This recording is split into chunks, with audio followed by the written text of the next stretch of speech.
Professional football in America is a special game. A unique game. Played nowhere else on earth. It is a rare game. The men who play it make it so, make it so, make it so, make it so. WestOne Radio!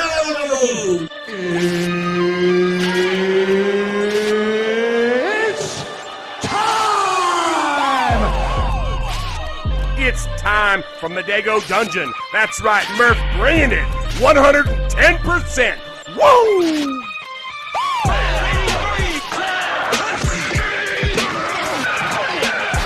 Why should we even be interested in what you have to say? Shut up, Sonny. How many times am I going to yell at you in this segment? I don't give a fuck if you run a thin league and you're all bad. It's not Sunday no more. You can cuss. And I'm not your bro. I'm not. Don't ever call me your bro. I'm never gonna be bros. I'm not your bro. What did you do, stupid? You didn't push the right button. I see this guy on Facebook tripping with K-Mad, tripping with West. They're talking, they're joking. Okay, he's not a bad guy. Come on! Welcome to the show, Alan, Execution 99. I'm not fat, I'm big boned. What's that, he's fat? What's up, Alan? You rocked me. That was embarrassing. I was texting Josh the whole time. What, was he going to give you pointers? Hey, baby! We're going to be here all day, baby! I like this kind of party!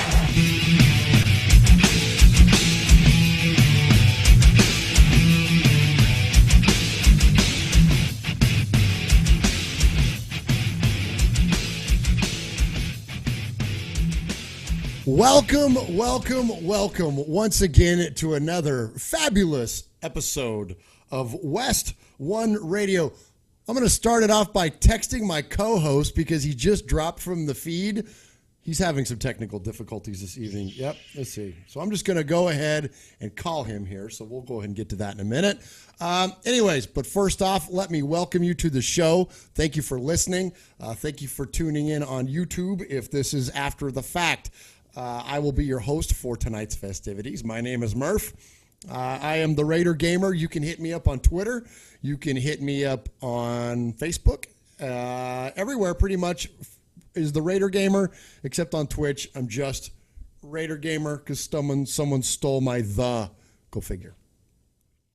Anyways, I'm going to go ahead and bear with me because we're going to go ahead and try to call my co-host live here.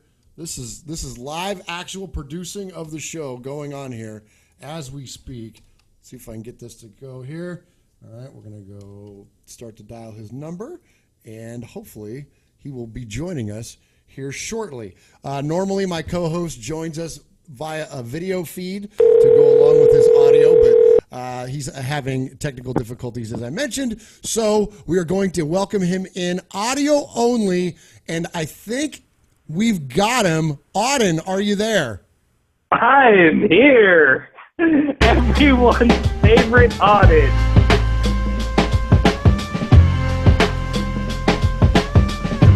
Damn, it feels good to be a gangster.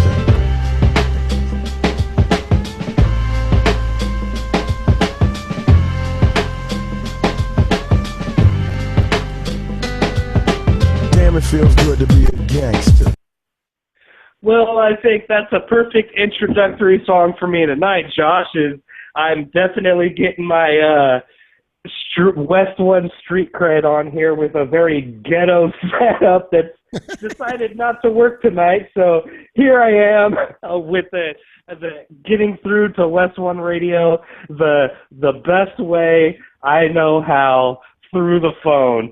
And I think that's probably maybe best for our audience so that they don't have to see two ugly Murphy faces in one night.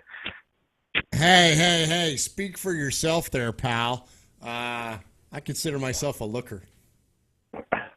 Well, if you could see what I just did for the camera, you'd see that it was a little bit more jokey than how it might have sounded via your audio-only feed. Well, I can definitely say that you look like something. I'm not sure what, but you look like something. So I'm sure you're a looker. Well, thank you. That's quite kind of you. So let's and go we ahead. just resorted to second grade here on WestOne Radio. Yeah, exactly. All right, Auden. There is there is a lot to talk about. There is a lot going on right now. And I am not talking about our league. I'm talking about Auden. Star Wars Celebration is this weekend in Anaheim, and they've had major announcements every day. Today we saw the trailer for the new Star Wars show. It's a season old now, going into its second season of Star Wars Rebels, now featuring Darth Vader. Looks fantastic. Yesterday we had the release of the new Star Wars Battlefront trailer. Pardon me, that'll be something I'll be playing outside of just Madden. And of course, on Friday, the big announcement, the big reveal, the second teaser trailer for Star Wars The Force Awakens, debuting a very age-appropriate, and still, speaking of good looking, the old space cowboy himself and his dog, Han Solo, showing back up to the Star Wars. I know you're not a major. You're a big Star Wars fan, but X-Men is your whatever. That's your whatever. Your big franchise you're a fan of. But you're also a big Star Wars fan. How exciting was that? Wasn't that fun? That was pretty fun. I think that was more exciting than the first one. I mean, you're right, X-Men's my thing, but I was actually talking about it with a friend earlier today, and I'd say Star Wars is probably top 3. So it's definitely up there. And I feel this trailer was a lot more exciting than the first one that we had come out. And let's just throw it out there. It's because we have Han Solo and Chewie in the trailer. That's all I wanted the whole time. I was like, I got to see someone. We're gonna love the new characters, I'm sure, but it's Han Solo's coming home, just like he said at the end of the trailer. That was it for me. That was pretty sweet. There was some pretty good double meaning going on there with that Chewie, we're home. I also got to admit, man, Mark Hamill sounds fantastic in that voiceover, and I loved the robot hand almost affectionately petting R2. That was pretty slick, man. That was. There was, as somebody wrote on Facebook that I saw commenting on it, all the feels. That trailer for all of them. That was fantastic. There's some, and the bad guys look good. It's going to be legit. So, and don't worry, guys, we're going to talk about Madden. Just let me get this out. I could sit here and talk about Star Wars for an hour and a half, but I know K-Matt will have a conniption. So. Maybe so. On that note, maybe we should talk about Star Wars for an hour and a half. Yeah, there you go. Yeah, right. Yeah, no kidding. The Colts just opened up. If anyone knows a guy, let us know. Well, okay. So here's what I think is cool, Auden. Here's something that's going on in our, community of people. Star Wars in its inception and in the 70s and early 80s, everybody loved it. It was just everybody loved it. Boys, girls, grown-ups, whatever. Everybody loved Star Wars. Then you had this big dark times, right? That's what we refer to it, the 80s and the 90s for the most part. This is the dark times. There was no Star Wars. All you had was the extended universe stuff, which was really hit and miss with the comics and the novels and all that. And then as the prequels geared up, it kind of rekindled fandom, but they're definitely polarizing the last set of films. Now, I embrace all of the saga.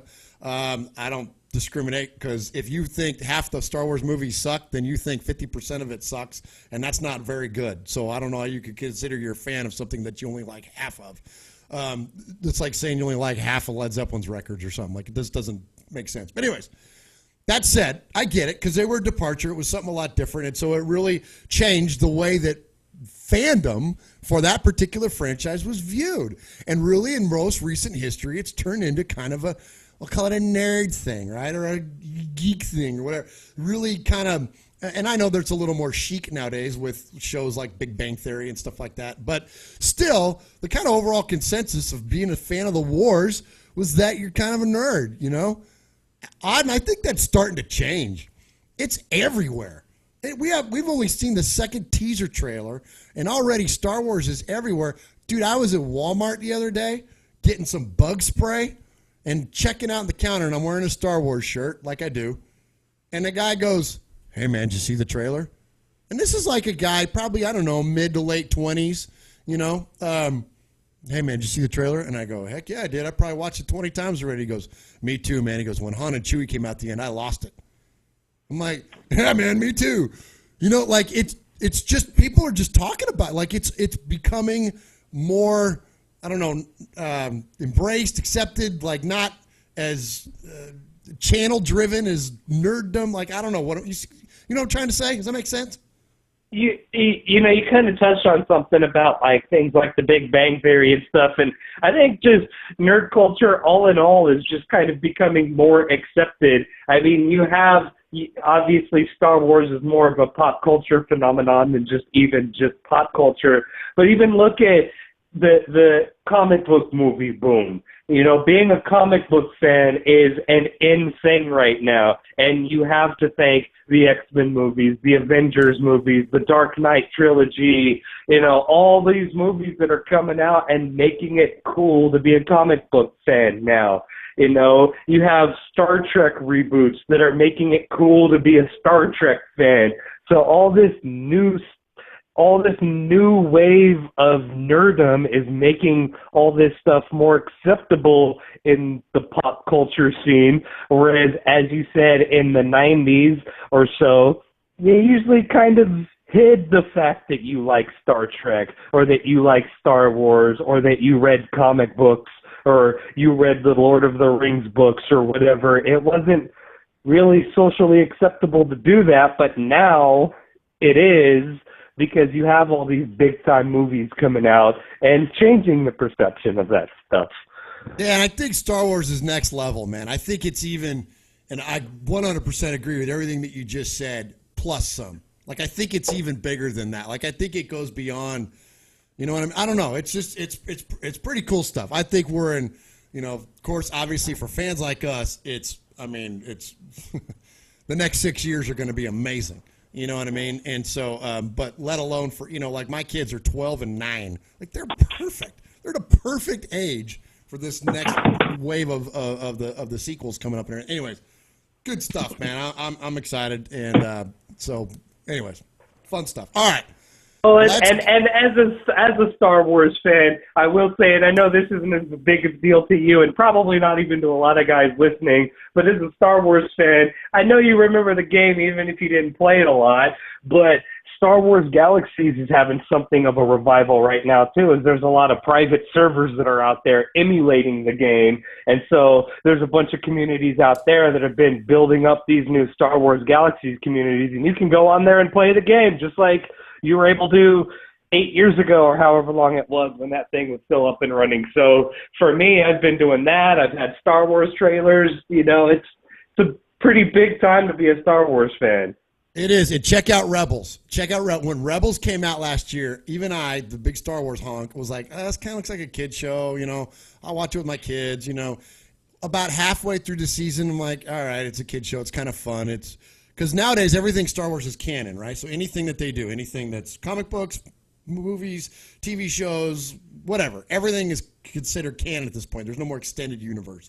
Everything is in world. Everything matters. Everything counts. Everything happened.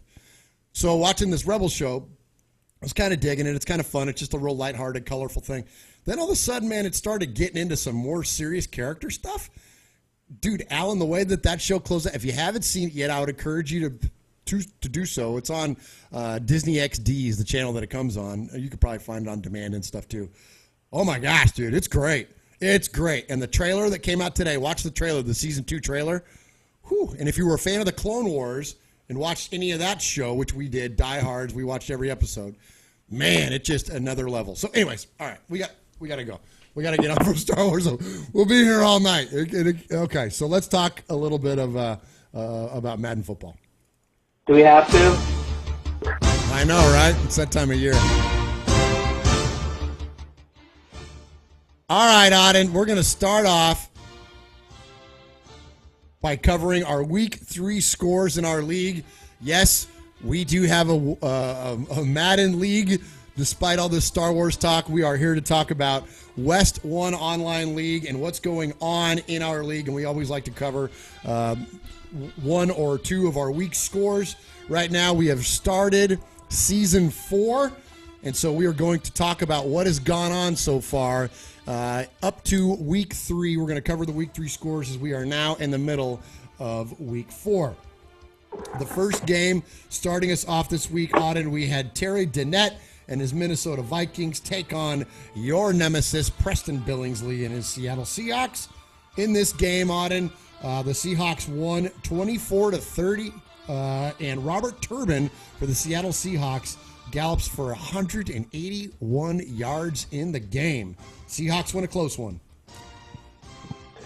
Yeah, and Adrian Peterson has kind of been the story for this entire cycle. Adrian Peterson only 16 carries and 32 yards. Just not a whole lot going from this running game in Minnesota, which is typically Terry's strength. So good win for those Seahawks. And can we move on to another team right now? Sure, let's talk about the Tennessee Titans and the Houston Texans. Lamar Jolly for the Houston Texans. Again, another big rushing game.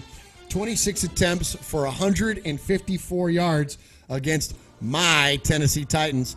They went 20-17. Auden, at some point in the show, remind me to tell you about the event that I attended this past week. I tackled Javon Curse. You tackled him, or he tackled you, and you had a blackout fantasy that you tackled him? He slipped, and I was glad to pancake him. All right, so you took advantage of a defenseless defensive end. Good job. Yes, I did. But my company paid for him to be there to sign autographs, so I didn't feel bad about it. Well, moving on to the actual game that was played, good performance, Linden, with getting Lamar Jolly going. 154 yards on the ground and a touchdown is impressive any way you look at it. Spread the ball around. He had 7 different receivers who all notched a catch in the game. So it's not big passing yards, but when you're spreading the ball out like that and you're being efficient and running the ball on the ground like that, that's how you get wins. Next up, the New York Football Jets dropped to 0-3 on the year. And this is surprising to me. As they take on the New England Patriots. Patriots win big, 48-30. I got crushed by these Jets last season. Dalton's could be one of the most up and down players that we've ever seen. He's got no shortage of offense. Aaron Cates, his quarterback, throws for the mark of the beast in this thing. 666 yards, 5 interceptions on 73 attempts. 73 attempts. I think he tried to run the ball like 5 times, 6 times, 7 times, something like that. It wasn't very many. It was single digits. Just bananas this game. So the guy can move the football. Why he wasn't moving it in the end zone, I don't know if he's getting picked in the red zone. I don't know what was going on. But his offense is legit. And whatever that Maturo and his Patriots have figured out on him, man, send some my way, because like I said, I had a big problem with these Jets last season, and I play them week 17 of this year. Trevor Rhodes in the game, the quarterback for the Patriots, also throws 4 interceptions, so they combined for 9 picks in the game. But Rhodes throws for 335 yards and 2 touchdowns. In the meantime, Shane Vereen also gets it going a little bit and gets 2 touchdowns as well. So Patriots score a ton. Jets kind of kept up, but Patriots hold them off 48-30. Yeah, and that amount of passing attempts, I mean, do you even get 73 snaps in a game? Like, That's a how record. do you have That's a How record do you by have far. 73 passing attempts? It was kind of discussed a little bit. This Patriots team, they can strike fast and they can strike quick. So I can really picture a situation where the Jets just fell down quick, and the only way they felt they had a chance was to abandon the run and throw it 73 times. But yeah, that's quite a feat in and of itself to throw the ball that many times. Yeah, because he's picking up first downs, right? Because you're not going to – it's one thing to come out and abandon the run game It's another thing to come out and abandon the run game and then have success but not score. So he's converting thirds. He's making first downs. He's moving down the field. That's why I wonder what were the Patriots doing in the red zone? I will bet you they tightened up, ran a different defense. I know I do. If inside the 20-yard line, my defense looks completely different than what it does on the other 80 yards of the field because I'm not sweating the deep ball. I'm not sweating the deep crossing route. You can drop that linebacker deep enough to handle that, so you could run a lot more cover 2, things like that typically I don't run. I'm not going to give my defense away, but I'm not going to run typically a cover 2 zone out of any base formation anywhere the other 80 yards of the field. You're way too vulnerable over the top. It's the way that the posts and the slants work. It's in the any of the deep crossers. It's just not worth it to run cover 2. So, anyways, that said, I wonder if that's what went on. That the Jets felt comfortable moving the ball down the field against a certain defense. Then Maturo changes it up in the red zone. Bam! Then you got to pick. Very well likely. I know that I've been a victim to that plenty of times myself. All right, next up, we got the Atlanta Falcons and the Buffalo Bills. Justin Tsai can retire and still win football games. The Bills win 34-17. E.J. Manuel, 296 yards and 3 touchdowns. Yeah, and good performance from the computer. Apparently, Justin Tsai has coached this team up well that they can play without a coach. Because E.J. Manuel's still going off for nearly 300 yards and 3 touchdowns. The running game not really up to snuff, only 58 yards from Bobby Ford on 25 attempts. So at least the Falcons were playing some good run defense there. But it looks like they couldn't get much going on offense themselves. 10 attempts for 10 yards from Devontae Freeman on the ground. Only 182 yards through the air with Matt Ryan. Just couldn't get a lot going, it looks like, and that's why you end up losing 34-17. All right, now we got the Chicago Bears and the Cleveland Browns. This is kind of a demoralizing loss for our Chicago Bears. I talked a little bit with Militoni over Facebook. And, he's a little distraught about his beloved Chicago Bears. I believe he lives up there. He's a big Chicago Bears fan. And he's a diehard. So I know what I'm with you, man. I know what it's like to be 0-3 with your team. I know what it's like to not be playing well with your team. On the other hand, we got the Cleveland Browns scored 39 points to the Bears 0. Jamal Charles goes 30 for 139 yards. Manziel threw Manziel's picks, which he does, but he still put up 302 yards passing to go along with 2 touchdowns. Auden, this is a big win for the Browns. Again, a tough loss for the Bears. I've been trying to get. He's looking to shop some players, and I'm telling y'all right here on WestOne Radio, I am gunning for Alshon Jeffrey. The Raiders would love to have a big old possession wide receiver like that, like Alshon Jeffrey. So far to no avail, and because he is such a fan of the team and because he is such a weapon, he's not looking to trade that player. But let me tell you, man, if it were up to me, Alshon Jeffrey would be wearing silver and black. So, but anyways, tough loss for him. Big win for the Browns. Congrats to Shazani there, who quickly becomes a favorite to at least once again appear in the AFC playoff picture.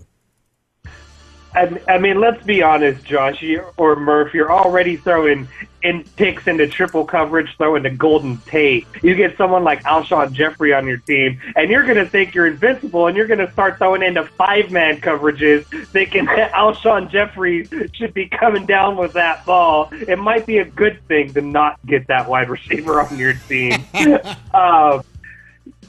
But yeah, 39-0. There's no way you can really walk away from that game on the losing end and take anything away from that. 6 interceptions between your 2 quarterbacks. While Manziel was going off for 300 yards and 3 touchdowns, not 2. But still, very demoralizing loss for Chicago. I know they've been struggling in that NFC North. But this is a big win for the Browns, who are always neck and neck with those Baltimore Ravens. So I'm sure that Shazani's very happy to walk away with this win. All right. The Oakland Raiders.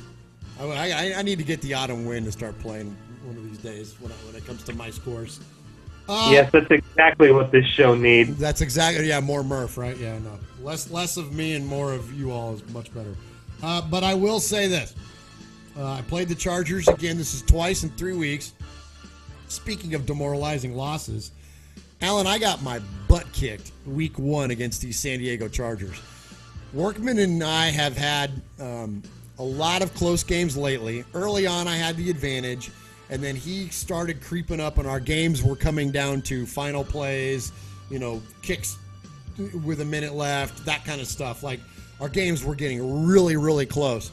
Then in week 1, he opened up a can of whoop ass on me. I mean, he just flat out, he just whipped me. And I couldn't get off the field on third down. You and I talked about this on the phone. I couldn't get off the field on third down. I couldn't stop him. I would hold him like tackle him for a loss in a run play. Maybe allow a short pass. We'd be at now 3rd and 8, and then boom, he'd convert with Ladarius Green. He kept doing things over and over and over again that hang on, I gotta hide old K-Mat from the broadcast there, because you never know what get up we might have from Mr. K-Mat. Appreciate you joining us, K-Mat. So I just couldn't get off the field on third down. I had a lot of issues. Well, Alan, it was a demoralizing loss, and I'll call some of you out. Unlike some of other folks in our league, I am willing to put in work. If I lose bad, I want to figure out what I'm doing wrong. I want to figure out how I can get better. And I went to the lab, and I went to YouTube, and I started looking stuff up, and I started looking at the strengths of my team, what they did well, and how I could get, like a coach should, how do you get your best players in position to be successful? And it came together. It worked. I put some time in on it. I took a few nights. I did some research. I got into the lab.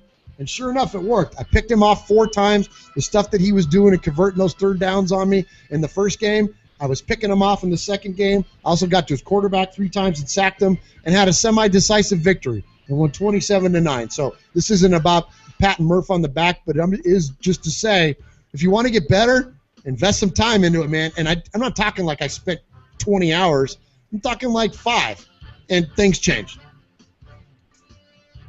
That's all. Well, congratulations on a big division win. I know you're one of those teams that you're usually right on the edge of, if not the division, then a wild card. So any division win that you can take, I know you'll take it. And, hey, look at that. You only threw 1 YOLO interception with Derek Carr. Good job. You're improving.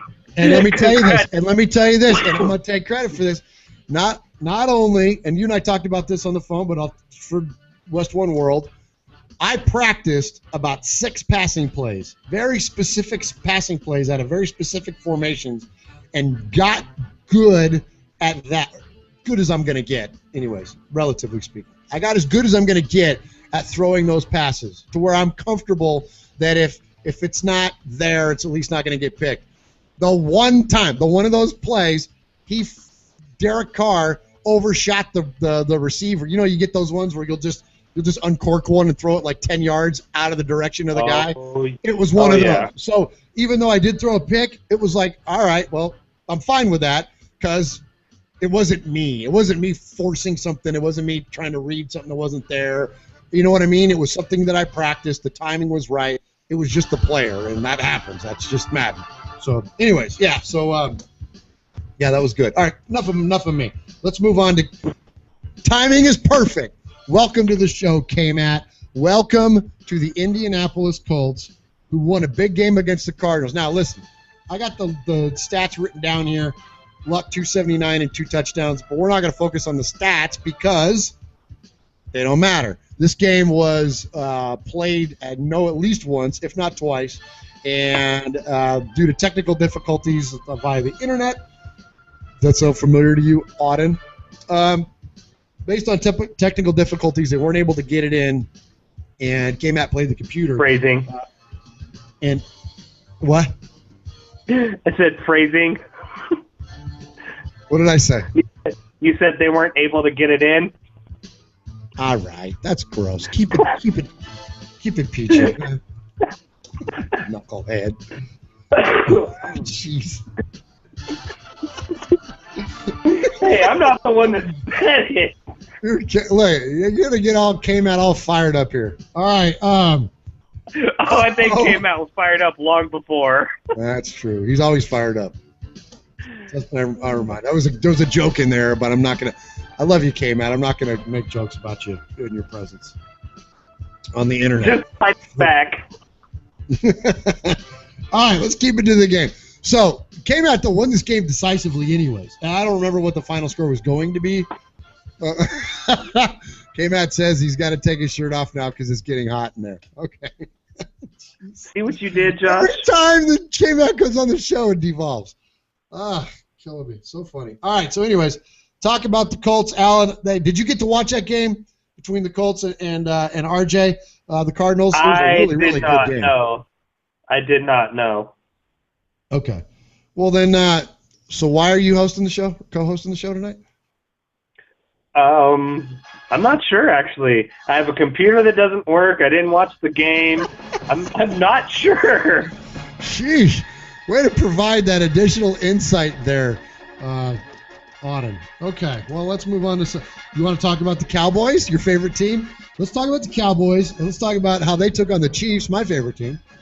And thank you, Mr. Lanning, for taking out those Kansas City Chiefs, another team I have trouble beating, a team that really will have a good look at the division as they won it last year. For the Cowboys, though, so they win the game 28-23. The quarterback, Coker, goes 226 yards and 3 touchdowns and win a good game. Cowboys looking to be one of the favorites in the NFC early. Chiefs take a tough loss, dropped to 1-2 so far in the year. But again, as I mentioned, I beat him the first time, but only because I had to score like 60 points to beat him because I couldn't stop him. And then the second game, he whipped me. So the Chiefs are still very much in play at 1-2, and so are the Cowboys, of course. So anyways, big game for both. The Cowboys win it by 5, 28-23. Well, and anytime you can get a stat line like DeMarco Murray had, 140 yards and a touchdown, anytime you can get the ground game going like that, you're pretty much able to do whatever you want in this game. And that's how you walk away with a 28-23 victory over the Chiefs. So even though he's not playing my favorite team in the world, congratulations on a good win, Lanning. That's Mr. Lanning, Auden. Speaking of favorite teams between Murph and Auden. Oh, are we going to talk about the Broncos and the Redskins? Well, of course. You know, it doesn't hurt my feelings. That doesn't hurt my feelings to see the Broncos at 0-3. It hurts my feelings that Nick is having trouble getting victories strung together. I always want to see parity in our league. And I think it'll get better for him as he continues to play more and more, and kind of gets a feel for it. Sometimes it's tough coming into these things, man. Not you got to play within certain rules and you got to do certain things. Certain people have certain tendencies and all that. So, but anyway, so tough on the Broncos early on as they go to 0-3 on the year. The Redskins win big, 37-7. Their quarterback's name is Duskin Baca. Every time I look at that name, I want to call him Duckskin. Duckskin Baca. 216 yards, 2 touchdowns. Redskins win big. And good win for the Redskins, who have also been on that bubble the past couple of years of divisions and wild cards. And they got new blood in there now instead of RG3. Had a good showing here with 216 yards and 2 touchdowns. And C.J. Spiller, good acquisition, 82 yards on the ground. And, of course, we had Ray Hulu Jr. picking up the touchdown, and your Duckskin Baca had another touchdown of his own on the ground. So looks like that Washington football team offense pulling. All right, next up we have the Isaiah Peed-led Baltimore Ravens. Moved to 3-1 on the year, and they beat the Detroit Lions 37-27. Isaiah Peed goes for 120 on the ground and a touchdown. This is a big win. This, this kind of invokes a little bit of that AFC-NFC rivalry, considering that Osty's supposed to be one of the better teams in the NFC, and he just got thumped by 10 points by the Baltimore Ravens. Although, OC is 2-1 on the year. His team has improved. He has improved. I think Mr. OC is going to make some noise before it's all said and done. But in the meantime, here in week 3, Ravens get the better of him. Well, OC's definitely going to make some noise. I mean, the same kind of noise that Norman makes. We'll see how that translates to box scores and win columns. But he's finally got his quarterback. Been trying to get rid of Matt Stafford for years now, and he's finally got Logan Thomas, who obviously wasn't a problem in this loss. 321 yards and 2 touchdowns. He just couldn't get much going on the ground with only 47 yards from Joyce Bell. Old Joik. All right, next up, the Mexico City Conquistadors. Jared Cook, Auden. Jared Cook goes for 148 yards on 8 receptions and a touchdown as they double up the Eagles 28-14. Auden, do we see too much phrasing tight end participation in our league? Do we throw to them too much? Should our owners be more conscious of the stats that they put up with their tight end? If we're going to be critical of other people's stats and what they do at specific positions, should we be equally as critical when we throw to our tight end 8 times or up to 14 times a game and lead your team in passing dominantly over the second-place wide receivers? Or do we want to wait and talk about that in a a minute? Talk about that in a minute. Talk about the game. We'll talk about that in a minute. But another good showing from the Conquistadors. We started off 3-0 on the season. We got Clausen going 232 yards, a couple touchdowns. Zach Stacy not entirely impressive on the ground with only 44 yards, but he had a touchdown of his own. So the Conquistadors off to a good start. We'll see how long that holds up. Next, we have the Carolina Panthers take on the Saints in a divisional matchup. They combined, the Saints that is, combined for 7 interceptions on the game. Auden, you can't throw 7 interceptions against a quality opponent like the Carolina Panthers and Mr. Patrick Nagel and expect to win a football game. Panthers, the score was probably closer than maybe the game was. I got a feeling 20-6 on the day. Yeah, you can't throw 7 interceptions, and you got to stop the run. 116 yards on the ground from Cleon Culliver. Cam Newton wasn't doing himself any favors with 3 interceptions of his own, so 10 combined interceptions in this game. And someone's got to end up on the winning end of that, and this time it was the Carolina Panthers.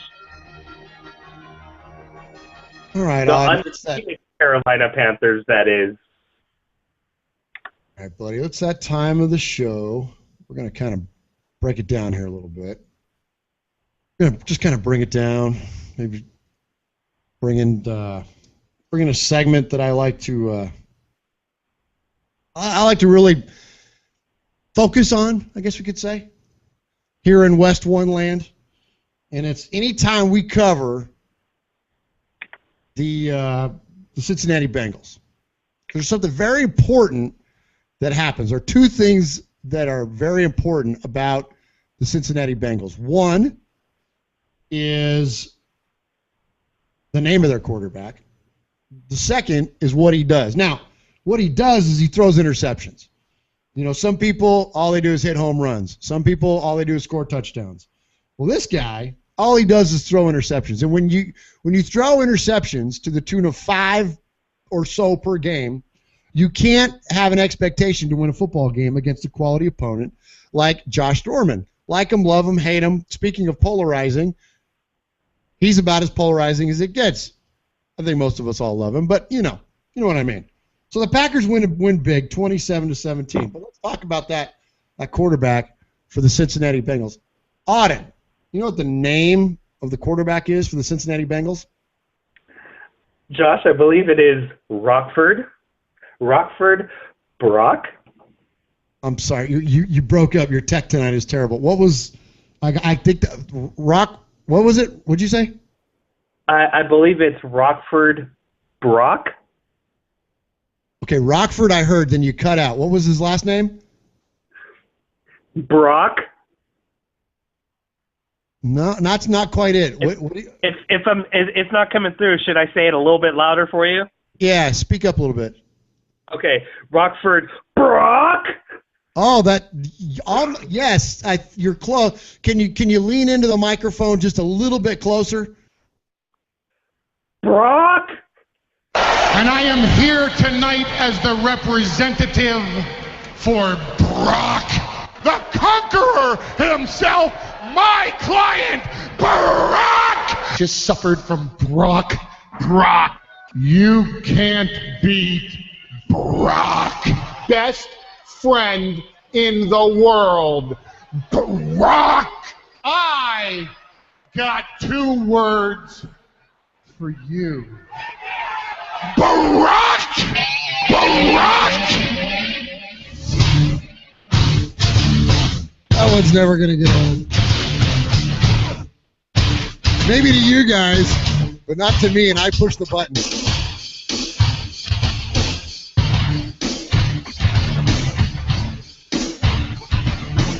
Yeah, but Brock's not the champion anymore, thanks to a guy named Seth. Yeah, I know, right? Now, oh man, how good was that last WrestleMania? We spent the first 10 minutes of the show talking about Star Wars.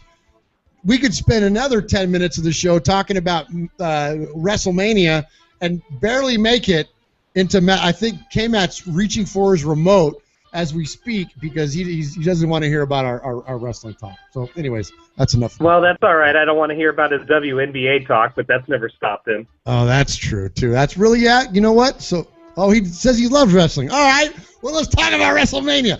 Man, that was awesome. Okay, so Auden went.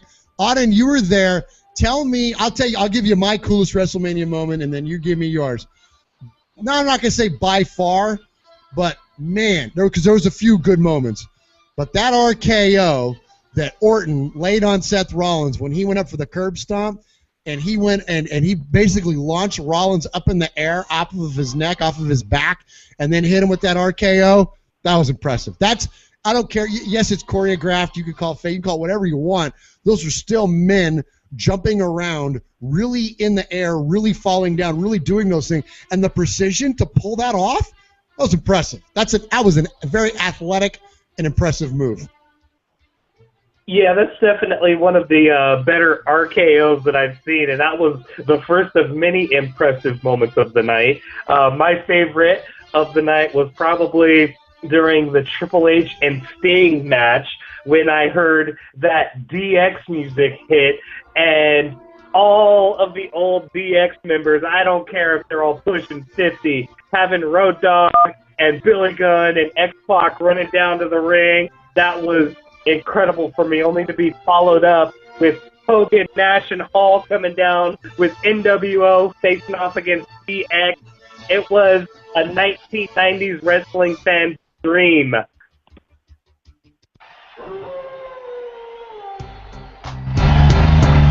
Those are my guys, man. That was incredible. When the NWO came down, I know this is the regular NWO theme. This is the NWO Wolfpack. But that was Nash and Hall and Conan and Savage and Lex Luger and Sting. That was, man. That was as far as a fan moment goes. Yes, by far that was the coolest when those two. Because if anybody is familiar with the Monday Night Wars and how big of a deal that was back in the late 90s and barely into, well, not even 2000, but back in the late 90s when you had those Monday Night Wars, those were, man, that was those two groups epitomized both of those promotions. And the fact that they were all together at WrestleMania, like you said, I don't care how old they are, that was incredible. And even though, you know what, some of them were getting up there, man, Nash is legit. That guy is yoked still. My gosh, he's in good shape. Yeah, he is, and most of those guys still are. But I have to say, probably one of the best things about that, more from an emotional standpoint, was seeing Scott Hall actually out there and able to take a bump, knowing his recent health issues that he's had going on. So it looks like everything he's been doing with DDP is at least temporarily helping out. So that was good to see. But beyond that, that was probably the highlight of the night. But the other one for me was as Triple H is standing there in the ring talking all his junk, and who else's music hits but not Brock, but The Rock coming down to face off against Triple H. In this day and age of everything's leaked to the internet before it shows, and you know everything that's going to happen before it happens. It was actually nice to have a night full of surprises, because I didn't go into WrestleMania expecting DX and NWO and The Rock to all come out. I mean, damn, the only guys missing from the show were Stone Cold and Chris Jericho. Yeah, I mean, if they had a match on the show, it would have been the perfect night. Absolutely. And, you know, and one other thing, and then we'll get back to the scores, guys. One other thing about that moment when The Rock came out, first off, I love the fact that Ronda Rousey is just, speaking of athletes that are just incredibly impressive, she's great, man. And the fact that they got her in the ring, very classic WWE, you know, they've always gotten with boxers and stuff and had them. And, of course, the whole Brock connection to UFC and all that. So I thought that was really cool that they had her in the ring. But what was funny to me, though, was when The Rock goes, well, you know, Stephanie, I would never hit a woman. And I'm like kind of going back through my wrestling Rolodex of memories, and I'm like, didn't you drop Stephanie like 5 times and like people's elbow her, and like hasn't he like on more than one occasion? Hasn't he jacked Stephanie up, or am I making that up? Probably. I mean, Stephanie took a lot of bumps, and I'm not just talking about from Triple H in the bedroom. Oh gosh, PG Allen. Now you're gonna get all right. Let's get back to the scores. You're killing me. All right, Jaguars Steelers in Week 3. Jaguars moved to 3-1 on the year. Steelers dropped to 0. Wait, dropped to 0. You can't do that. You can drop to. You can start and stop at 0. I don't know. I'm getting loopy now. It's late here. Steelers score 0. Gosh, Peaster. I thought Peaster was gonna maybe get it going a little quicker than he has. Although he was put in a tough position. That team he inherited was kind of a mess. They traded away a lot of their good players. Traded away Shazier earlier. Traded away Dree Archer earlier, early in the year. So amongst others. So Feaster was kind of, plus that's an aging team to begin with when you're looking at Ike Taylor and Polamalu and all those players that he had, Ben Roethlisberger for that matter, from a Madden perspective. So that was a tough team to win with, but I did expect the Steelers to have a little bit more of a presence than they've had up to this point, but who knows? We'll see. Hopefully that will change for Peaster, and definitely look forward to having him back for Madden 16 for a full season, because when I in being in leagues with Peaster for now going on a couple of years, I know that his talent on this is there, and given the ability to build a team, I know he'll build a solid football team. So anyways, Denard Robinson on the day for the Jaguars, 25 attempts, 114 yards, 2 touchdowns. No big surprise there. Owner John Sachs, Saxonville.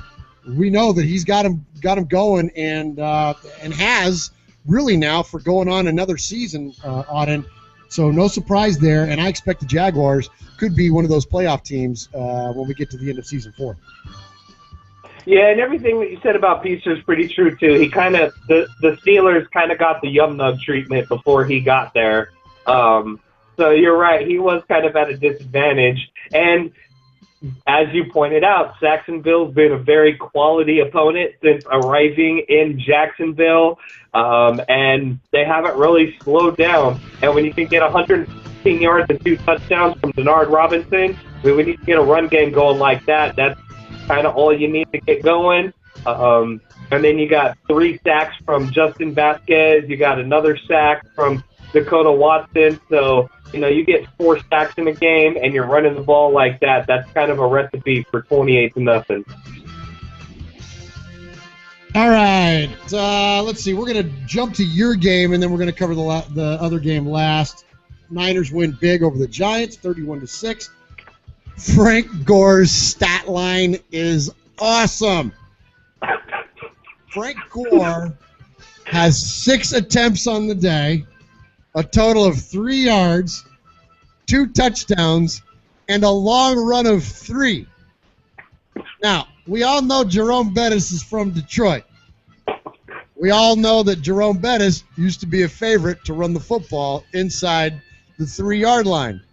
Anytime that they needed a short, or anytime we're with a short down and distance, they would dial up Jerome Bettis to run the football. And Auden, there was you remember I think it was the main event. You remember the main event on ESPN with Kenny Mayne? Do you remember that? Oh, vaguely, yes. All right. He used to do these he may still do. I don't know. I don't watch the NFL Network guys now, typically in the morning. But anyways, the main event was a really funny little segment that he used to do on a player or a coach or whatever, something around that day of football. And they would do something, just kind of a silly, fun segment. He did one on Jerome Bettis about him always running from 1 or 2 yards out and scoring touchdowns. And Jerome Bettis said, I've become so fond of being able to play football this way, where when I come in, I only got to go a couple of yards to have success, that I've decided to apply it to other sports. And they showed him golfing, where he tees off 3 feet from the hole, or he goes bowling and he's 3/4 of the way down the bowling alley and just slams the bowling ball into the pins. It was so funny, man. It was. I bet you could find it on YouTube. It was a hilarious segment. I should have looked for it tonight before we did the show, but if you get a chance to Google that and find that, it's amazing. He talks about having the wind blow through his hair as he rushes down the field for 2 yards at a time. It's just a fantastic segment. So, anyways, when I saw Frank Gore's stat line, it completely reminded me that Jerome Bettis is from Detroit. Well, that's exactly what I brought him in for, despite criticisms from yourself about bringing him in. But that's all I need him for. Get to the 1-yard line and Gore. Well, he certainly did that. All right, let's get to the last score of the day. Dolphins, Buccaneers, and their bucking eyes, and their bucking noses. Dolphins score 41. Buccaneers score 7.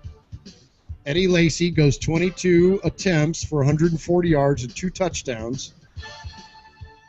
Auden, the Dolphins sacked the quarterback 3 times in this game. Not excessive. Let the discussion ensue. Well, we've talked about this at length on the page and everything, and you and I have talked about it at length over the phone. Wait. We'll close out the game, then I'm going to dip the music, and we're going to get into league discussion.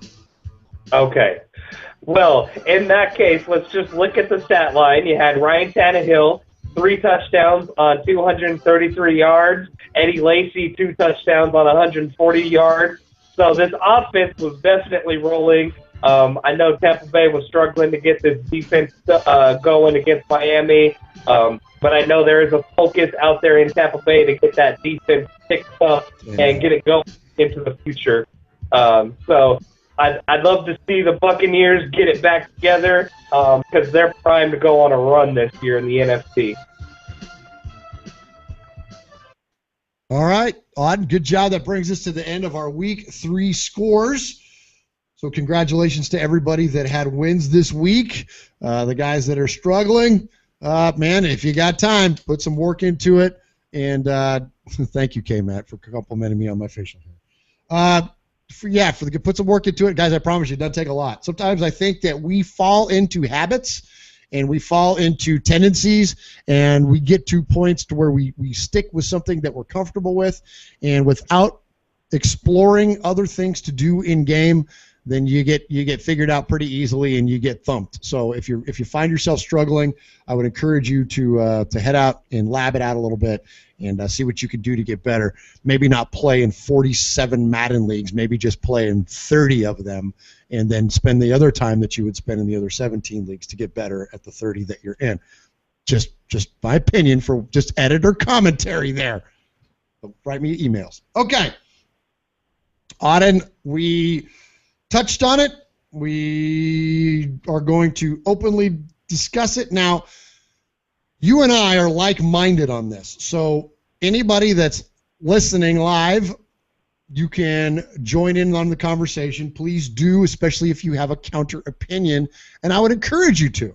Look, it's all love here, man. We can not agree and still go on and happy-go-lucky and enjoy playing Madden football together in this league. Just because we don't agree on something doesn't mean that we can't still be friends and still play our games and be part of all this together. And we shouldn't always all agree, because we're 32 different human beings with different perspectives and points of view, and to have an expectation that we're all just going to see everything eye to eye completely all the time is never going to happen. It's unrealistic.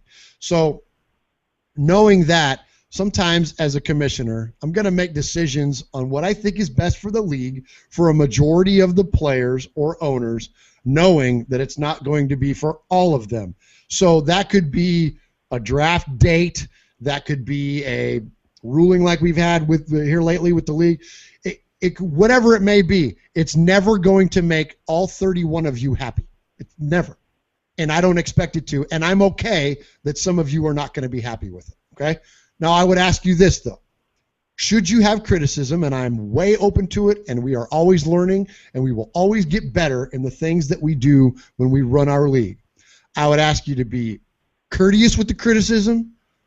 Don't drop a bunch of F-bombs on a post. Okay? I'm not going to call anybody out, but you know what's up. And I've talked to that guy since, and we're fine. Okay? But keep it civil. Okay? And openly criticize, and we can discuss. And maybe you'll turn me on to something or a perspective or an angle that we hadn't thought of. But at the end of the day, I know some of you are not going to be happy with it, and that's okay. And that's just going to be the way it is. You know, sometimes there's not a good decision or a bad decision to make. There's just a decision. You just got to pick a lane and stick in it. You just got to go with it. And so I said all that as a precursor to what we had go on this week. The glaring major issue, and probably one of the biggest drama bombs we've had in the league here lately, has been this issue with Scotty's gameplay. Now, I talked to Scotty for about 30 minutes over Xbox Live the other night, and I think that he has a good understanding of where I'm coming from on it. I'm not going to rehash everything I said in the post, because if you can just go read that and you can see what my opinion is on it. But here's ultimately where it comes down, is that we want to provide the most fair and balanced gameplay possible with the tools that we are given. And the tools we are given is Madden 15 in this incarnation on Xbox One. Warts and all, that's what that's the hand we're dealt. So everything that we do decision-wise is what can we do to ultimately make it best for the 31 guys that are playing along. Okay? I think that we've done a pretty good job of getting to that point. I think that our games are fair, they're balanced. Could stats on some things be different? Would I like them to be different? Yes. I referenced the tight end stuff earlier. I hate the fact that everybody throws to their tight end, but I also get it that the tight end gets open more than anybody else, and so people are going to throw to them. Now, as we've detailed on other episodes of this show, if that's all you're going to do offensively, you're not going to win a championship. I promise you. I'm guilty as charged. You got to learn to be more diverse in your offense. But the point is this, is that it's never going to be perfect. There's always going to be things that I wish were different about the game. But we can't also over-regulate every little imperfection about the game. Because if we do that, we will get to a point to where we are, and you said it, Alan, and I'm going to steal your line, we are drafting, playing free agency, and then letting the CPU execute the games for us. If that's the league we want to live in, whatever, that's fine. We can explore that option, but that's not what this is. And it is impossible for me as a commissioner or anybody else to regulate adjustments within the game. You can't do it. You would have to depend on every single game being brought in. I'm getting long-winded here, and I'm going to pass it off to you in a second, Alan. You'd have to depend on every single game getting broadcast, and for me or somebody else to watch every single snap of every single game to make sure that nobody did an illegal adjustment. That is completely unrealistic. So instead of over-regulating and becoming, and I'm going to call him out, I don't care if he's listening, we're not going to be a league like Bishop. like hitting hawks. I'm not going to monitor every single stat. I'm not going to monitor every single play. I'm not going to monitor every single move. It's your team. You're the general manager. You manage it. I don't want to do that. I don't want to overregulate. It's not going to happen. Now, if somebody is doing something not within the spirit of a football game, if they're doing something that's an obvious glitch or taking advantage of an obvious glitch, then shame on them. And if you're going and if you find an angle and you spam that in order to inflate your stat line, then we're going to call you out. This isn't like we're just going to be, loosey-goosey and not do anything about anything ever. But at the same time, there's got to be a balance there. And I think ultimately where we're at, read the post, the decision that's made is the most fair and balanced for everybody involved. There. Got it off my chest. Thank you for listening. Auden, take it away. Well, I'm probably going to rehash a whole bunch of stuff that you just said, and I'll try to keep it, condensed. But I pretty much agree 100% with everything that you just said. And when it comes to Madden, like you said, it's Madden flaws and all. We know what we're getting. And I'm not going to make a 100% for sure and for certain accusation that Simcotti has found a glitch in the game and that he is exploiting a glitch in the game. I don't know. I don't watch enough of his games to know. But I will say this, yes, there are nanos that you can do with just making defensive adjustments that do not require manual movement of a defender. There are adjustments that you can make that mess with the AI of the offensive line and allow a guy to get through untouched. And yes, that can happen in 3-man coverage. I've watched the YouTube videos of it. I've seen it. Yes, that is a thing. It is highly possible. I don't know for sure that's what he is doing, but it is highly possible that Simcotti has found an AI exploit and has been using it. That being said, with the nature of how Madden works, everything that we do to an extent is some kind of AI exploit. The counter run is an AI exploit. The hook route is an AI exploit. The read option is an AI exploit. The angle route is an AI exploit. Then you get into manual control manipulations. Me and Justin Tsai have built our Madden 15 careers on the deep jump ball. That is manual user manipulation and so many other things. Basically, the tight end corner route is an AI exploit. This year, the slant route, the crossing route, it's an AI exploit. It's all an AI exploit on some level. That's exactly kind of the point of playing Madden. We're not out there playing real football against real players to exploit their mind and trick them.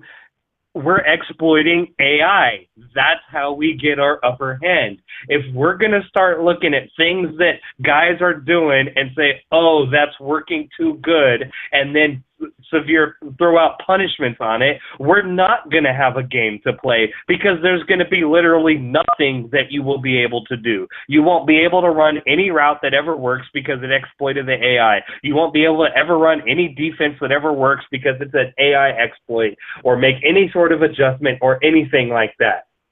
So that's ultimately why we are at where we are at with nothing's going to happen to Scotty. Even if he has found an exploit, for the sake of argument, let's say he has, the only way to regulate that is to say that you cannot make any sort of adjustments. And not only is that just impossible to regulate, as Murph mentioned, we can't watch every single snap of every single game, and I'm not going to do that, but it's just not fair.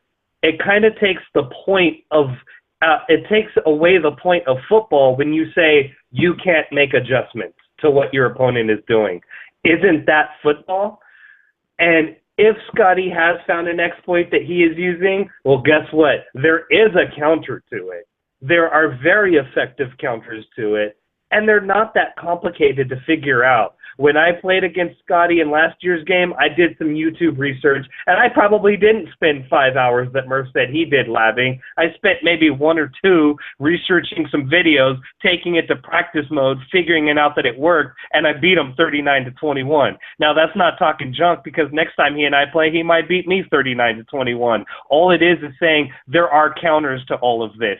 And it may have been a joke, it may have been satire, or it may have been serious, but on our post, someone said, I don't want to take the time to watch YouTube videos and lab it. Well, to me, what I hear when I see that is, I don't want to put in effort to get better. I just want the league regulated so that I can be better. We're not going to do that. You want to get better, then you got to put in the work. We all have, and I guarantee every guy in this league who has won a championship, every guy in this league who has competed for a championship, whether it's myself, whether it's Scotty, whether it's Salty, whether it's Norman or Cy or William or anyone else in this league who has ever been a competitor, has put in some effort into improving their game. That's what you got to do. And we're not going to regulate this league so that you can get better through regulation. You got to put in the time. You got to put in the effort. Spoken like a true Republican. I knew you had it in you somewhere, Auden. Yeah, that's absolutely right. And, you know, and I know K-Matt's listening, and I think he might have been the one to say, and listen, it's not, we all have families, we all have careers and mortgages to pay and babies to feed and all. I get it, man, and I get it if people are challenged by time to get that stuff in. But you know, you can't penalize somebody because they do maybe have time to research it versus somebody that doesn't. You know, we all make time for different things in our lives, and again, this is not open criticism of people playing in multiple leagues, but I play in one league. I commission one league. I dabble in Madden Ultimate Team. I dabble in playing online, you know, if there's a long break in between advances or something. I mean, I'll mess around with that kind of stuff. But for the most part, if I'm on Madden, I'm playing West 1. Like, that's what I'm looking at. Free agents. I'm in the lab practicing. I'm doing something that is directly related to my and our league, okay? Now, again, that doesn't mean that just because you're not, because you choose to do other things. Should you be penalized for that? No, but I also should be penalized for it because I do put in more time to this league. You know, I've gotten comments from guys over the years about, well, this league does that, and this league does that, and my league does this, and my league. That's great, and I'm very thankful that those other leagues are successful and do what they do. But honestly, I couldn't give lesser of a crap what another league does. And I don't mean that to disparage any of them. We know a lot of those guys. You know, the FNG guys were practically partners of ours when we started this whole thing, and we got nothing but love for those guys. But I don't care what they do. I don't pay attention to what goes on in FNG. I don't play in FNG. No, my time is spent here in West 1, and that's where my time is invested, my gaming is invested. And so if I'm willing to put my work into it to get my game better, that's it. My game's going to improve, and your game's going to stagnate because you don't choose to put that time into it. All right, let me Auden, talk briefly on it. We're going to bring K-Matt in here. Go ahead. Auden, are you there? Yes, I'm here. Yeah, go ahead. Just go ahead and keep talking. I'm going to bring K-Matt, though, on the top of you here. Oh, I'm sorry. I thought you said he was coming in now. I'm sorry. No, I got to call him. Go ahead. And yeah, and everything that Josh said about other leagues is great too. And I think that's why there are multiple leagues out there, is so that you can get a different flavor. We're going to do things differently than other leagues. They're going to do things differently than each other. They're going to do things differently than us, you know. And we've found what works for us.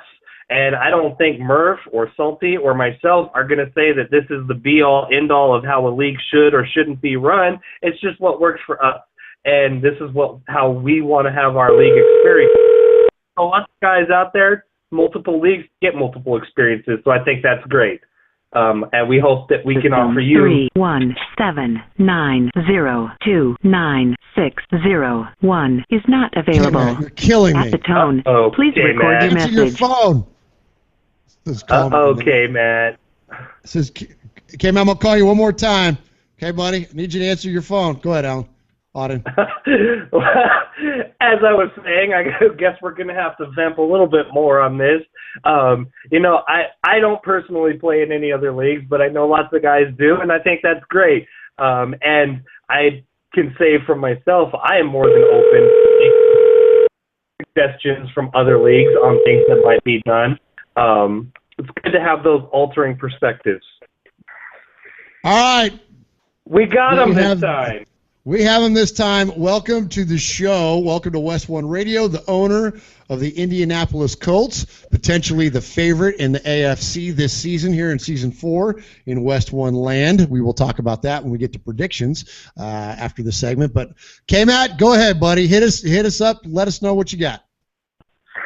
First, sorry about that, Josh. I keep forgetting to take the Do Not Disturb off my phone after midnight Eastern time. Sorry about that. Oh, it's all good, brother. I'm just busting your chops. Well, like I said on the post, I want to start off by saying I'm over it. I moved on. You made your decision, whatever. As I said before, it's time to move on. We've all said our piece, so there's no need to bust Scotty's balls about it. Sorry, that wasn't PG, but oh, you're fine. This is, I think, somewhat is, I think from my point of view, there's a misunderstanding. I don't care if people use corner routes or use routes or use defensive plays that, that work. I think my big issue is when you make adjustments that I can look at the screen and see something's not right because the the O-line just stands there unless people go through, then yes, I have a problem with that. I'm not Justin Tsai. I'm not going to get on here and go through the AI and the mechanics. He's way smarter than me about that. Maybe it's my Indiana blood, but I play the game. As everyone knows, when I first came in this league, I was Mr. Competitor, Mr. Blame Game. I hated losing, and I don't like to lose now, but I'm a little chilled about it. But I'm not in this league to go through, and this is not knocking anybody else. This is from my point of view. I'm not in the league to go through YouTube to try to figure out how to beat what I perceive as glitch, cheese, or whatever you want to call it, because somebody has found it on YouTube, whether that's Scotty or somebody brought up Salty, said, Salty's my guy. I have nothing bad to say about him. Even if I was playing him, I would say the same thing. Trust me, and Salty have had cussing text messages back and forth for an hour. So I'm sure as you have with Murph, and I probably have the same with you as well. That's what happens when, adults get into competition. But I don't care who it is. In my opinion, if it doesn't look right, something's just not right. I can't put my finger on it. I can't say what he's doing. I'm not going to Google it. I'm not going to YouTube to figure out how to defeat it. I'll play how I know how to play.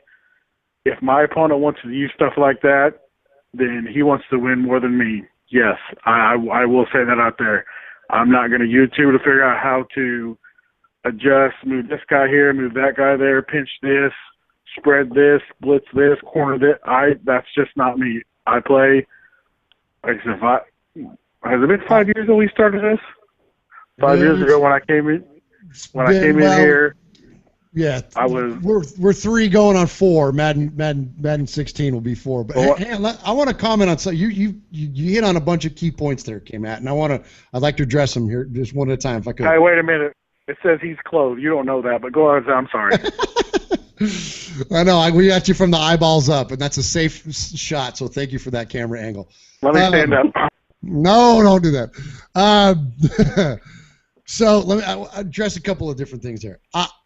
First off, I agree with you, and I understand. And I understand it's because that's kind of two different things that you're talking about. You're talking about, am I looking to make my game better, or am I looking to prevent somebody from taking advantage of what could be an AI glitch in order to keep that from happening in my game? That's not a strategizing thing to do. That's more just I don't know, maintenance, or I don't know, but it's two different things. Okay, so I get you on that. I hear you on that. The thing though is came out about this particular situation is that if it is, how do we do anything about it? And that's where I challenged a lot of the guys on the post is that, okay, fine, if this is a problem, well, what do you want to do? And the solutions that I've looked at, they're not going to work. So somebody tell me what the solution is. We're not impervious to criticism here. We're open ears. I'm willing to explore things. We're willing to change. It's one of the things I think that makes our league great is that it was started that way, and it will always be that way, that we are open to the input of everybody that's playing in it, and if something is best for the league, whether it's best for Josh or Auden or was for Salty or anything, none of that matters. What's best for the overall health of the league, and I think that's why we're still strong at this point. But there's not been a solution that's presented itself. There's not like a silver bullet that says, oh, yes, okay, this is what we're going to do, and this is what's going to stop it. No, instead, what we are left with, and this is the other point that you brought up and I'd like to address, we are left, what is your integrity? What is your conscience going to allow you to do in a game? If you found an AI glitch, and that's the way that you are going to get yourself a championship, then knock yourself out. Because the only person you got to answer to at the end of the day is you. And if you want to win that championship, and especially now, after something that's been exposed as much as this has, I guarantee you, if Scotty wins a championship this year, I don't care if he starts playing as perfect as anybody would ever like him to play from this point forward, I promise you, the day he wins a Super Bowl in this league, he is going to get called out, put an asterisk on him. He's going to get chastised about his gameplay. Oh, he did this. Oh, he did that. No matter what. So now at this point, if he does ring up another 7-sack game with a player, if he does trot for 330 yards down the field against somebody and score 66 points, my gosh, you guys are going to barbecue this guy. You know what I'm saying? So it's at the end of it, we're only held to what our own values maybe, and I know that's a strong word. I'm not trying to over-dramatize what we're doing. We're all playing a game. But at the same time, you are only held to what your actions are going to dictate. And like you said, is it worth it that much to you to get that banner, to, quote, cheat or to take advantage of whatever you want to do? Is it worth it to you to do that, to get to that point? And if it is, more power to you, because you know what came out? I'm like you. I'm going to play my game. I'm going to do the gameplay that is most in line with the spirit of this league, what I'm comfortable with, and that's it. I'm going to pump the brakes when I get a big lead on somebody. I'm going to run the ball up the gut. I'm going to take dives. I'm not going to run the score up. Heck, man, when I had a game this last year with Khalil Mack where he got 5 sacks. You guys know me. I don't control anything. I don't use or anything. I call my play and I sit back and then I'll go to hit stick somebody before the tackle happens. There was a game he got 5 sacks. I'm like, oh my gosh, what am I going to do? Am I going to sub him out? He did it on his own. I didn't even touch him, and he got those 5 sacks. And here I am thinking, like, I felt bad, you know. And so that's it. We're only held to our own conscience. Okay, I'll shut up. You go. I agree with both of what you said. In terms of the first part, there's really nothing as a commissioner or trade committee or the experienced people in the league when they talk about it, there's really nothing we can do. The word you used in your comment there is integrity. We all have to have integrity in the game. We could all sit here and use money plays. We know what they are, whether it's running or passing or on defense. We know what they are. We could all use them every single play. But what is the fun in that? I'm in this league. I enjoy Madden, but to be honest with you, I enjoy the gameplay less and less every year. Maybe it's because I'm getting older. You know, my 6 kids drag is the wrong word, but I'm around with my 6 kids, you know, doing 4 of them playing baseball here and there, and I come home and I'm tired, and I don't want to play, but it just would rather rest and chill. But I'm in this league because of the rivalry with you that we had, or getting my butt kicked by Justin Side, trying to figure out, man, I'm getting close to beating this man, but he pulls it out of his, I shouldn't say pull it out of his butt, but he, you know, takes control of the game at the end and beats me. talking stuff with Alan and Norman. When the quitter Salty comes back, talking stuff to him. It's just, that's what I'm here for. I know I've had as much success in this league without winning a Super Bowl as anyone can. I've been at 15-1. I've been to the Super Bowl. I've been to AFC Championship games. I'm in the playoffs every year.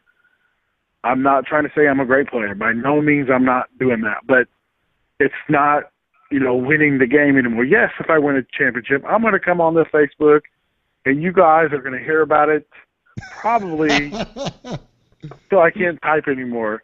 And I'm going to text Salty, and I'm going to, wherever he is, he's going to hear about it. But that will be more fun to me than actually winning the Super Bowl. It'll be messing with you guys, or sending Alan a direct message. And I will win it, but if I win it by using, and I'm not saying anyone is, but quote-unquote cheap plays or, manipulating the AI or cheating, whatever, I mean, what is that? What is that? What have I really done? And maybe, and I don't want to bring, family or nothing to it, maybe because I'm a father and Madden, this is only a game, but it's still part of our life. My kids sit here and watch me play. So why do I want to teach them? Right. And this is getting a little deep, but why do I want to teach them to cheat or do something that we're not supposed to do? Because your kids watch, Murph, your kids watch everything you do. They're going to take something you do as stupid as Madden, and they're going to apply it to their regular lives. They're kids. They don't know any better. My 7-year-old and my... They learn they learn by sight, not by... They don't learn audibly. We can tell our kids everything, but they learn by what we do. Yes, and like I said, you're right. You're absolutely right. I am not calling Scotty out. Me and him have our differences. We're not best buds. We're not friends. I get along with him in the league out of respect to everything that you and Salty and now Alan has done for the league. I'm not, if I have an opinion, obviously everyone knows I'll express it. I'm not going to be like people in this league and F this, F that. I will give you my opinion. We can talk about it. People may not like it. A lot of people don't agree with everything I say, and that's fine. I have no problem with that. I'm a big boy. But I think to wrap this up, I'm sorry, I'm rambling on. I feel like Alan now. I'm so proud of myself. But to wrap this up, the problem I have is not, the 7 sacks or the 300 yards, just running up the score, using a play that I feel is manipulating the AI by making adjustments. Again, do what you want. But the bigger problem all this is the running up the score, that game just puts a bad taste in my mouth. And I don't know if I shouldn't say that. Oh, gosh. Alan, don't say a word. But I wasn't going to. Thank you. But that to me, especially to a new owner that we would like to keep, because I believe that owner is some relative to another owner in the league, if I'm not wrong. Yeah, no, absolutely. But we would love to keep him. We don't want to lose any owners. But to do that, then to make excuses and to say, oh, we're adults and, well, the NFL this is not the NFL, guys. We're a bunch of, to use one of your titles, we're a bunch of child dads sitting here playing a video game, arguing, and just like, and I'll just use an example, then I'll get off here. I played Lyndon Detectives, who I played 100 times last year, or last Madden season. T.Y. Hilton had 212 yards in the first half, and the score is like 28-0. I did not throw a ball to T.Y. Hilton the rest of the game because I didn't need to. There was no point in it. I could have broke every record on here and just posted, oh, hey, look at me, I got 500 yards receiving. Well, what is the point? What is the point? We're not getting paid. We're not professional.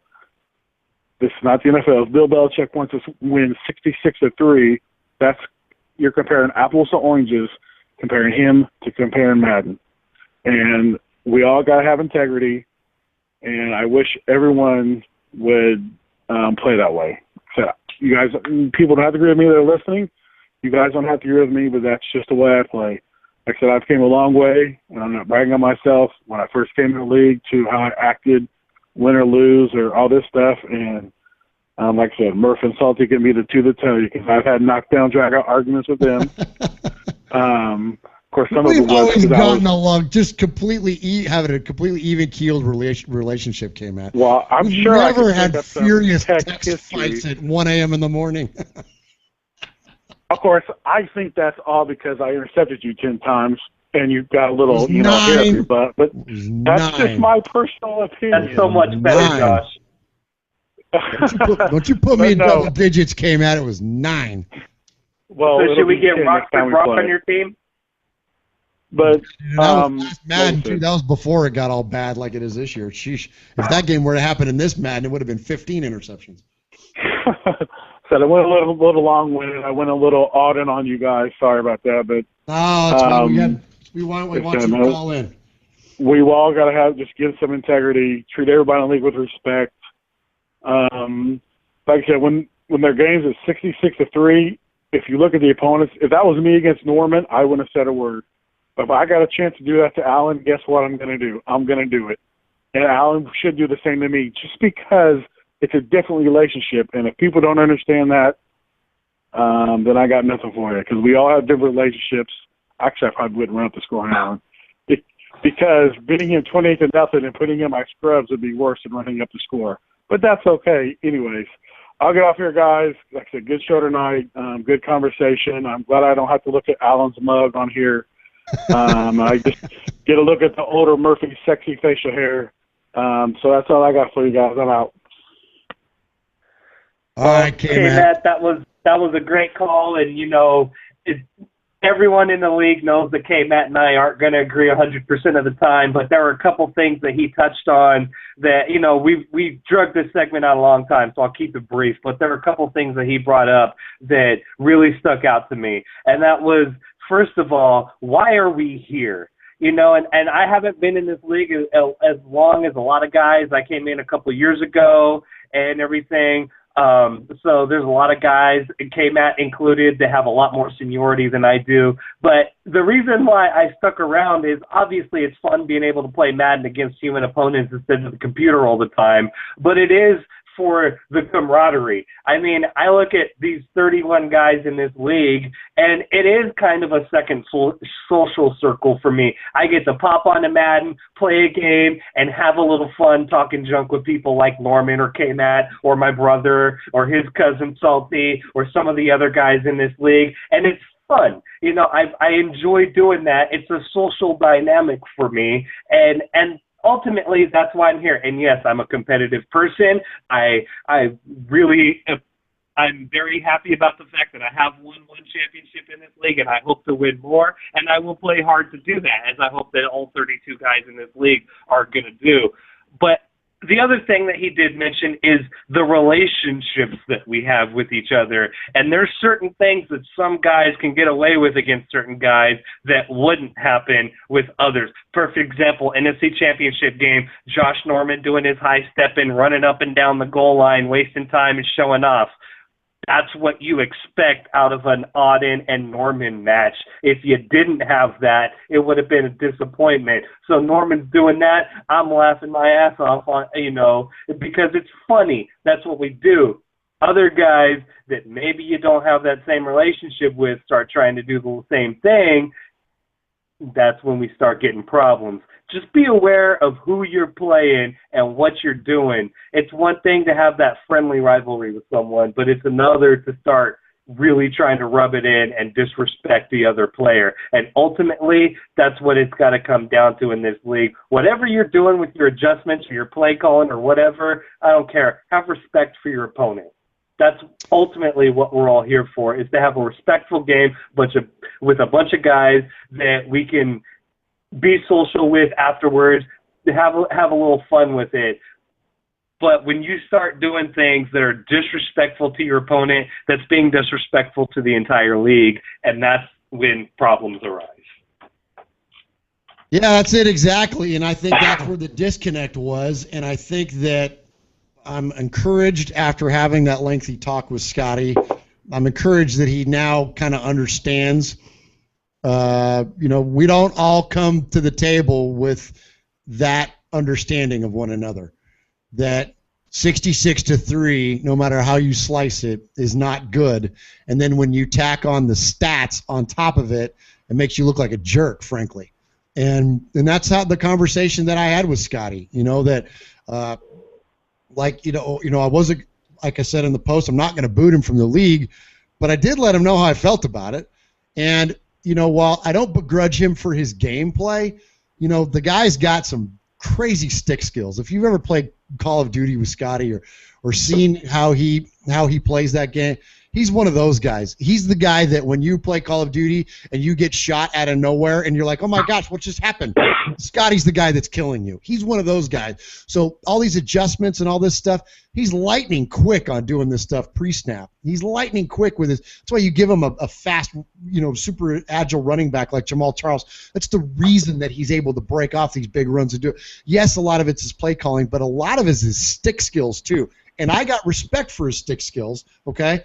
But what he lacked was an understanding of just because you do something that well, look, we're not worried about your kill-death ratio here in West 1. What you're playing a Call of Duty game, that's great if you can go 35-3, okay? But when you score 66 to your opponent's 3 and you've ran the ball for 330 yards, it's a problem, because of everything that you just laid out. So I think Scotty now understands that. He at least, whether he agrees with it or not, he understands what our position is on it. And he understands that should things like that happen again, then we're going to get forced to make some decisions that I'd probably rather not make, okay? So it has been addressed. Yes, everybody's right, okay? That's ultimately, everybody is correct on their analysis of everything. So again, we come back to the pickle is, what do we do about it? Well, hopefully the understanding, the conversation, the information that's been passed along to Scotty, that has been enough to provide the solution, and hopefully we can all move forward from it. All right, Auden, it is now midnight here. Man, I really you got an audible ready? We can move on and we could do an Auden's audible, or we could go ahead and call it a night here in West 1. I know it's getting late for me, but what do you think? I have one if you want to do it, but I also understand it's not as late for me as it is for most of our audience either. So 12 o'clock is normally when you go. I'll leave the executive decision up to you. All right, let's go ahead and knock it out. Let's tell you what, let's do this. Let's go ahead and say our goodbyes now and everything. I did have we had a whole prediction thing lined up. I had a feeling that we were going to run long on the league issues, and that's why we kept it to only 1 week's worth of scores. And sure enough, it did. But I think that it was great discussion. I really appreciate K-Matt's input on it. He brings up a lot of good things, a lot of good points, and so I think that we all have a good understanding of where we're coming out on that. So I'm glad that we were able to do that. So we'll save the predictions for the next show. And so thanks for K-Matt for calling in. Thanks for anybody that's been listening to us live on the feed. Thanks for, guys, no matter what, like these guys have said, and I'll reiterate it, thank you for being a part of our league. Our league is great because of the 31 guys that make it up. It has nothing to do, has so little to do with our gameplay, stat lines, all that stuff. That's where we had disconnect with other owners in the past, is that what makes us great, what makes our league fun, has so little to do with the gameplay. It has everything to do with the owners that we have.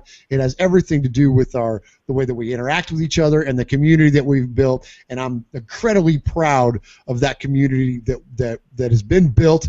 And I'm just thankful for it. So thank you to you guys. Love y'all. Keep getting your games in, man. We are smoking on these advances. We are already getting ready to lap ourselves again. Heck, we're looking at maybe getting in piece of a like an accelerated 7th season at this point. So we're just jamming right along. So thank you to you guys. I'm yeah. All right. So enough gushing from me, but good night. We're going to hit Auden's music. He's going to hit you with Auden's Audible, and then we're going to go ahead and sign off here from West 1. So Auden, thank you for what you do in the league. Thank you for your co-commissionership, and thank you for being the colonel of what do we call you? The colonel of I've been Horseman. gone with Colonel of Officiating. Colonel of Officiating. All right, fair enough. So thank you for your part in that. And so thank you to you. Have a good night. And here you go. I've had a lot of people ask what Omaha means. It's Omaha is it's a run play, but it could be a pass play or a play action pass, depending on the wind, which way we're going, quarter, and the jerseys that we're wearing. So it varies, really play to play. That's there's your answer to that. Short off! Richard, Florida, Buffalo, 27 double. Easy now, Rambo! 59! Get on the ball! Louisville Soul Train! Purple, go the Raiders! We've got our Razor with 59 action. But you two guys on these two, basically. 59 Razor. 59 Razor! Black 59 Razor! 39 7 Ready, down! Put! Just snap the damn ball. If there's been one theme in Madden 15 that's a little more exclusive this year than it has been in years past, it's that rivalry between the AFC and the NFC. All year long, all Madden 15 long, all we've heard about is how the AFC has the better teams and more competition. But right now, the NFC is 2-1 and when it comes to Super Bowl rings. Well, for all the competition in the AFC, there's been one guy representing them in the Super Bowl through Madden 15, and that's Justin Tsai and his Buffalo Bills. But, there's no more Justin. So now the question becomes, is the AFC really going to be that much more competitive than the NFC? Who's going to be the guy who steps up now in Justin Tsai's absence and takes over the AFC? Will they be good enough to beat the NFC when it comes Super Bowl time?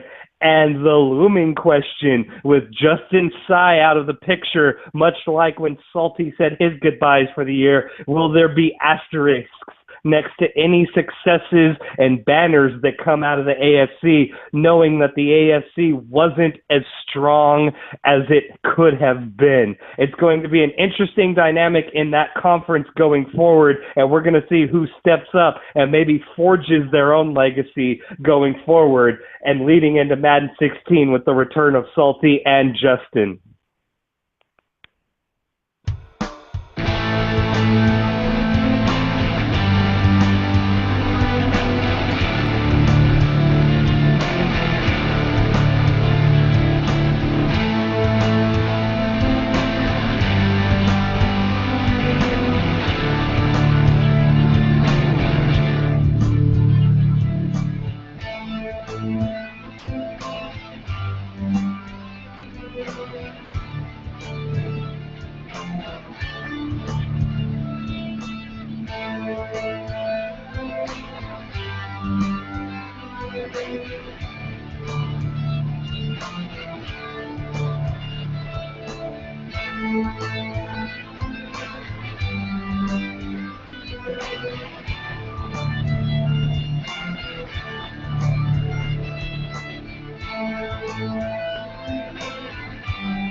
force is strong in my family.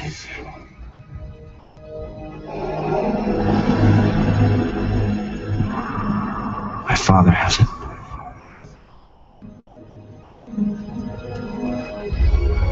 I have it. My sister has it. You have that power too.